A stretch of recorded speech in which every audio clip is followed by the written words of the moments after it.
News में आपका स्वागत है। मैं हूं नदीम अहमद और आई डालते एक नजर 10 जून की खबरों पर। जनपद शामली में लगातार कोरोना पॉजिटिव मरीजों की संख्या बढ़ती जा रही है। बुधवार को भी 2 कोरोना पॉजिटिव केस सामने आए हैं, जिसमें एक कांदला के गांव का रहने वाला है, वहीं दूसरा झिंझाना थाना क्षेत्र के गांव अहमदनगर का रहने वाला है। दोनों कोरोना पॉजिटिव मरीजों को झिंझाना के कोविड-19 अस्पताल में भर्ती कराया है। जिलाधिकारी जसजीत कौर ने बताया कि दोनों मरीजों को अस्पताल में भर्ती कर दिया है, जबकि उनके परिजनों को क्वारंटाइन किया जा रहा है। वहीं उक्त स्थानों को हॉटस्पॉट की श्रेणी में डालते हुए बैरिकेडिंग करने की व्यवस्थाएं शुरू कर दी है। सभी की जांच की जा रही है।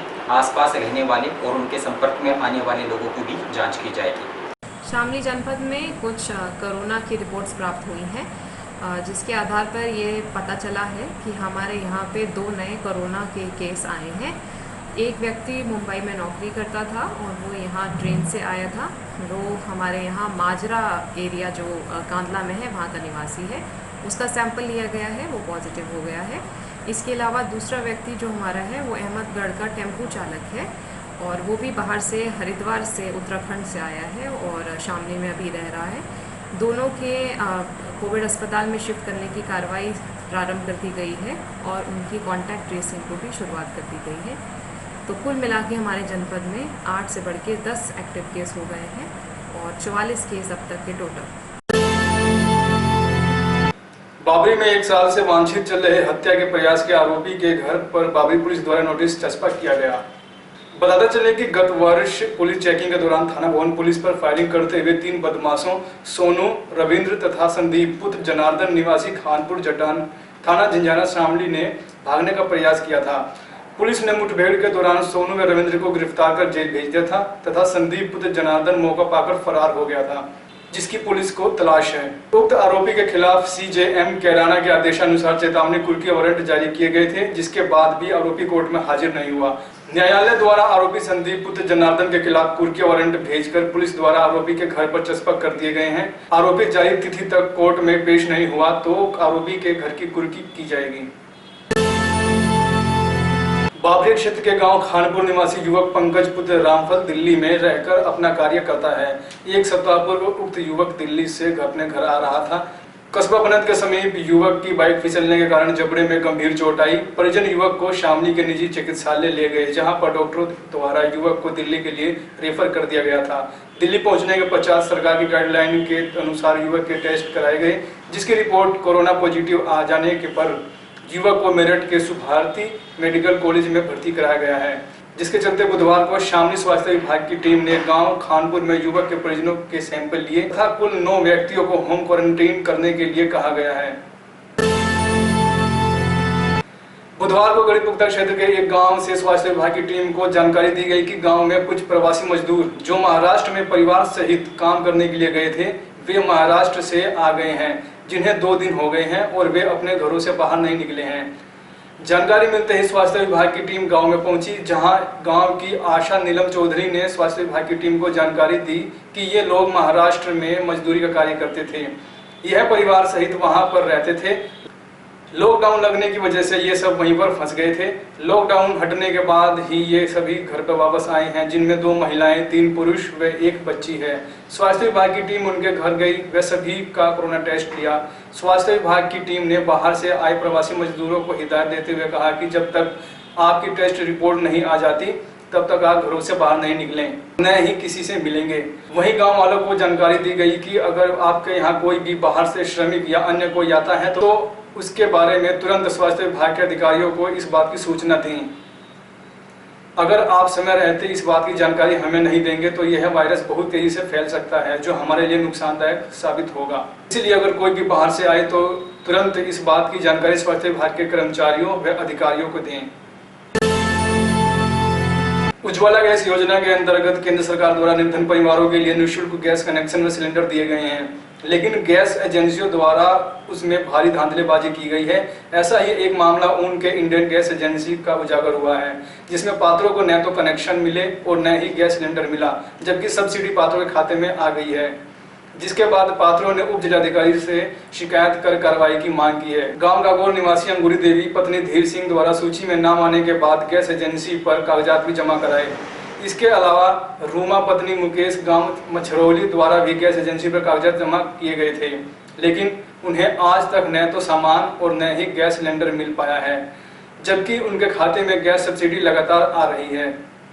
इस संबंध में पात्रों द्वारा उप जिलाधिकारी उद्भव त्रिपाठी से शिकायत कर गैस कनेक्शन व सामान दिलाने की मांग की गई। उप जिलाधिकारी द्वारा पूर्ति निरीक्षक को कार्रवाई करने के आदेश दिए गए हैं। घर पर अकेली कार्य कर रही एक युवती को पड़ोस के ही 4 युवकों ने घर में घुसकर दबोचने का प्रयास किया। युवती द्वारा शोर शराबा करने पर पास में ही कार्य कर रही मां और भाभी ने किसी तरह पहुंचकर जान बचाई, लेकिन उक्त युवक मां और भाभी को भी मारपीट कर घायल कर गए और जान से मारने की धमकी देकर फरार हो गए। पीड़िता ने पुलिस को तहरीर देकर मामले में जांच कर कार्रवाई किए जाने की मांग की है। दरअसल शहर कोतवाली क्षेत्रीय गांव काबड़ोत निवासी एक युवती मंगलवार देर रात्रि अपने घर पर अकेली थी। इसी दौरान गांव के ही बिट्टू, राहुल, काला व ओमवीर घर में घुस आए और युवती को बुरी नीयत से दबोचने का प्रयास किया। युवती द्वारा शोर शराबा करने पर बराबर में ही कार्य कर रही मां तथा युवती की भाभी ने विरोध किया तो आरोपियों ने उक्त मां और भाभी को भी मारपीट कर घायल कर दिया। बुधवार को पीड़ित युवती और उसके परिजनों ने कोतवाली पुलिस को तहरीर देकर मामले में जांच कर कार्रवाई किए जाने की मांग की है। पुलिस ने युवती के बयान के आधार पर मामले में जांच कर कार्रवाई शुरू कर दी है। मामूली कहासुनी के बाद पिता तथा पुत्रों में जमकर मारपीट हुई, जिसके बाद पिता सहित 2 पुत्र घायल हुए हैं। पुलिस ने मामले में कार्रवाई करते हुए पिता पुत्र सहित कई लोगों को हिरासत में लेकर जेल भेज दिया है। शहर कोतवाली क्षेत्र के मोहल्ला पंसारिया निवासी हाफिज इरशाद का पिछले कुछ दिनों से अपनी पत्नी खुशनुदा के साथ विवाद चला रहा था। बताया जाता है कि 2 दिन पूर्व कहासुनी के बाद हाफिज इरशाद घर छोड़कर कैराना चले गए थे। बुधवार को वे अपने भाई भतीजों के साथ घर पहुंचे, जहां मामले में समझौता कराने का प्रयास किया गया, लेकिन इसी दौरान कहासुनी के बाद दोनों पक्षों में झगड़ा हो गया। इस दौरान हाफिज इरशाद तथा उसके पुत्र मुस्तकीम और मुरसलीन में जमकर मारपीट हुई, जिसमें तीनों लोग घायल हो गए। सूचना पर पहुंची कोतवाली पुलिस ने मौके से करीब आधा दर्जन लोगों को हिरासत में लेकर जेल भेज दिया है। जिला श्रम विभाग कार्यालय पर श्रम कार्ड रजिस्ट्रेशन की फीस जमा करने को लेकर मजदूरों की भीड़ लगी हुई है। तेज धूप में उमस भरी गर्मी में लंबी लंबी लाइनों में खड़े मजदूरों को जहां भारी परेशानियों का सामना करना पड़ रहा है, वहीं लंबी लंबी लाइनों में सोशल डिस्टेंसिंग न होने से भी कोरोना संक्रमण बीमारी फैलने का खतरा बना हुआ है। बुधवार को कस्बा बनत स्थित जिला श्रम विभाग कार्यालय पर सवेरे से ही रजिस्ट्रेशन कराए जाने के लिए लंबी लाइनें लग गई थी। इसी दौरान सोशल डिस्टेंसिंग के नियमों की जमकर धज्जियां उड़ाएगी। वैसे तो पिछले काफी समय से लगातार दूसरे राज्यों से कार्य कर आने वाले श्रमिकों के आने जाने का सिलसिला जारी है। ऐसे में महाराष्ट्र और दिल्ली के मजदूर भी श्रमिक शामली पहुंचे हैं। काफी मजदूरों की जांच नहीं कराएगी और प्रदेश सरकार द्वारा दी जा रही आर्थिक सहायता के लिए श्रम विभाग के कार्यालय के बाहर लाइनें लगी हैं, जहां संक्रमण फैलने का खतरा भी हो सकता है, जिसके लिए एहतियात बरतने की जरूरत है। वहीं श्रम विभाग के अधिकारियों की लापरवाही के कारण श्रमिकों को तेज धूप व उमस भरी गर्मी में कार्यालय के बाहर घंटों लाइनों में खड़े होकर भारी परेशानियों का सामना भी करना पड़ रहा है। अपर द्वार शुगर मिल द्वारा भारी मात्रा में किसानों का इंडेंट काटे जाने से बुधवार को लगातार चौथे दिन भी शहर में जाम की स्थिति बनी रही। शहर के मुख्य मार्गों पर लगा भीषण जाम सवेरे से शुरू होकर दोपहर तक जारी रहा। तेज धूप व उमस भरी गर्मी में घंटों जाम में फंसे लोगों को भारी परेशानियों का सामना करना पड़ा, लेकिन लगातार 3 दिनों से लगे भीषण जाम से शहर के लोगों को मुक्ति दिलाए जाने का कोई रास्ता नजर नहीं आ रहा है। बुधवार को लगातार चौथे दिन भी शहर में जाम का जाम बना रहा। अपर द्वार शुगर मिल में गन्ना पेराई सत्र अंतिम चरण पर है। बार बार शुगर मिल में खराबी आने से बंद शुगर मिल के बाहर वाहनों की लंबी लंबी लाइनें लगी हैं। इसके अलावा सभी किसान मिल में गन्ना डालने के लिए बेताब हैं, जिस कारण भारी संख्या में गन्ने के वाहन लगातार शहर में आ रहे हैं। इसी के चलते चौथे दिन भी शहर में जाम की स्थिति बनी रही। बुधवार को भी जाम लगने से जो वाहन एक बार जाम में फंस गया वो कई घंटे तक नहीं खड़ा रहा। उसे ना तो आगे जाने के लिए जगह मिली और ना ही पीछे हट पाया। सवेरे बाजार खुलने पर भीड़ लगी तो गन्ने के वाहनों की लंबी लंबी कतारों में फंस गए, जिस कारण पूरा शहर जाम के जाम में फंस गया। लोगों को भारी परेशानियों का सामना करना पड़ा। शहर के में आए दिन लगने वाली जाम से नागरिक परेशान है, लेकिन इसका कोई स्थायी समाधान निकलता भी नजर नहीं आता है।